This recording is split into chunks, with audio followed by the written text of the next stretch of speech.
A very good afternoon, my dear students. Today we'll read poem The Gumby Cat, which has been written by T.S. Eliot. बहुत ही अच्छी poem है.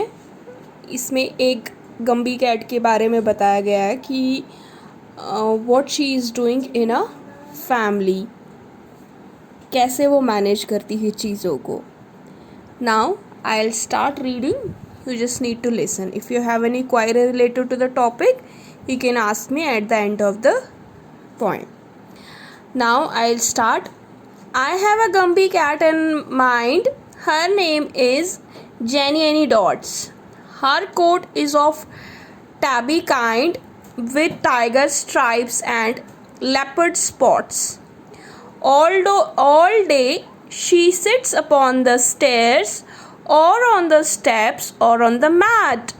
She sits and sits and sits and sits, and that's make a Gumby cat.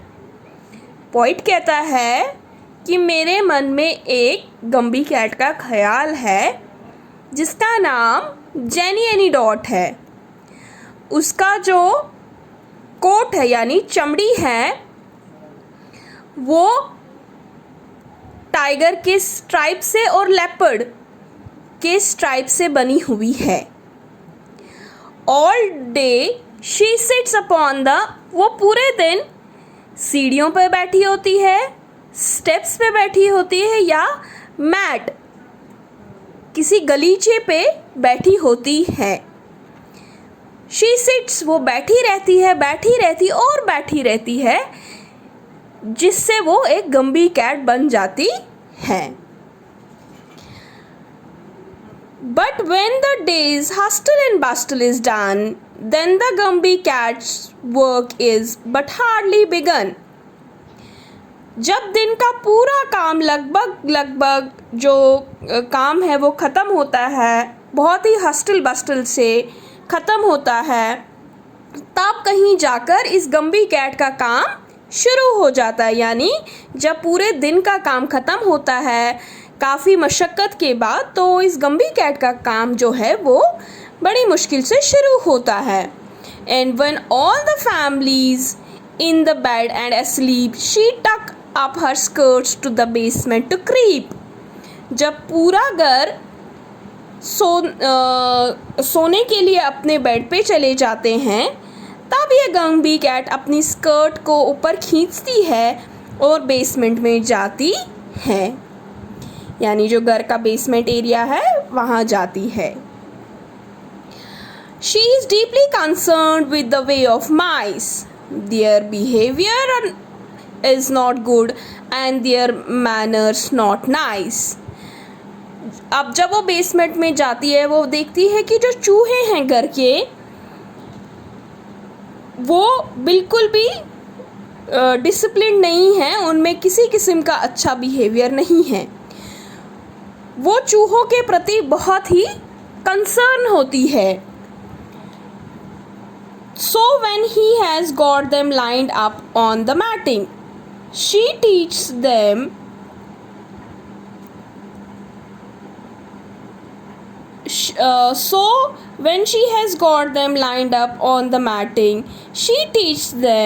music, crocheting and tatting. तो वो क्या करती है, उनके behaviour को संभालने के लिए, उनको अच्छा वेल मैनर्ड बनाने के लिए वो उनको लाइन पे इकट्ठा करती है, मतलब एक लाइन बनाती है उनकी, और उनको म्यूज़िक सिखाती है. क्रॉचेटिंग यानी जो करोशी से हम काम करते हैं, टैटिंग किसी चीज़ को बुनना, वो सब ये काम उनको सिखाती है. क्यों? क्योंकि she doesn't like the behaviour of the mice in the basement and she decides to teach them certain things which will change their behavior. तो वो क्या करती है, उनके बिहेवियर को चेंज करने के लिए उनको म्यूज़िक सिखाती है, क्रॉचेटिंग सिखाती है और टैटिंग सिखाती है. यानी म्यूज़िक सिखाती है, गाना सिखाती है, क्रॉचेटिंग यानी मैंने पहले ही बोला करोशी का काम सिखाती है, और टैटिंग यानी सिलाई या किसी चीज़ को बुनने का काम सिखाती है. I have a Gumby cat in my mind, her name is Jenny Dot. Her equal would be hard to find. She likes the warm and sunny spots. तो जो पॉइंट कहता है कि मेरे मन में एक गम्बी कैट का ख्याल है, उसका नाम जेनी एनी डॉट है, वो इतनी अच्छी है कि उसके जैसा दूसरी कोई कैट मिलना बहुत मुश्किल है. She likes the warm and Sunny spots.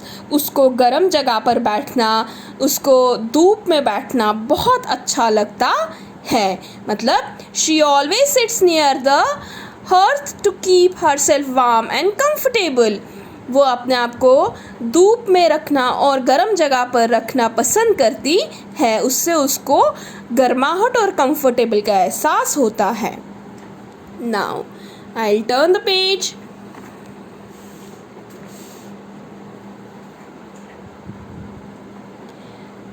She sits and sits and sits and sits and that makes a Gumby cat. वो बैठी रहती है जिससे वो एक गम्बी कैट बन जाती है. But when the day's hustle and bustle is done, then the Gumby cat's work is but hardly begun. जब दिन का काम तमाम हो जाता है, बहुत हस्टल बस्टल जद्दोजहद के बाद, उसके बाद इस गम्बी कैट का काम बड़ी मुश्किल से शुरू हो जाता है. And she finds that the mice will never ever keep quiet. She's sure it is due to irregular diet. And believing that nothing is done without trying, she sits right to work with her baking and frying. She makes them a mouse cake of bread and dried peas and a beautiful fry of lean bacon and cheese. I have a Gumby cat in my mind. Her name is Jenny Annie Dot. कहते हैं रात के समय वो देखती है कि जो चूहे हैं, माइस है घर के, वो बहुत शोर कर रहे हैं. मतलब उसको लग रहा है the mice are very noisy and really annoying. And she thinks that maybe it is because they have an irregular diet. वो इसीलिए इतना शोर कर रहे हैं क्योंकि उनका जो डाइट है, खान पान है, वो बहुत ही irregular है. इसीलिए वो क्या करती है? She fries and cooks for them so that they remain quiet. वो क्या करती है? वो उनके लिए खाना पकाती है, कुछ चीज़ें उनको फ्राई करके देती है जिससे वो चुपचाप करके बैठ जाते हैं. यानी इसमें आपने देखा कि ये कितना कंसर्न है अपने घर के चूहों के बारे में. I have a Gumby cat in mind. Her name is Jenny Annie Dot. मेरे माइंड में एक गम्बी कैट का ख्याल है, उसका नाम जेनी एनी डॉट है. The curtain cord she likes to wind and tie it into sailor knot. She sits upon the window sill or anything that's smooth and flat. यानी जो गम्बी कैट है उसको कर्टन्स के साथ खेलना बहुत पसंद है और उसको स्मूथ प्लेस यानी जो बिल्कुल स्मूथ जगहें होती है वहाँ पे उसको बैठना बहुत ही अच्छा लगता है.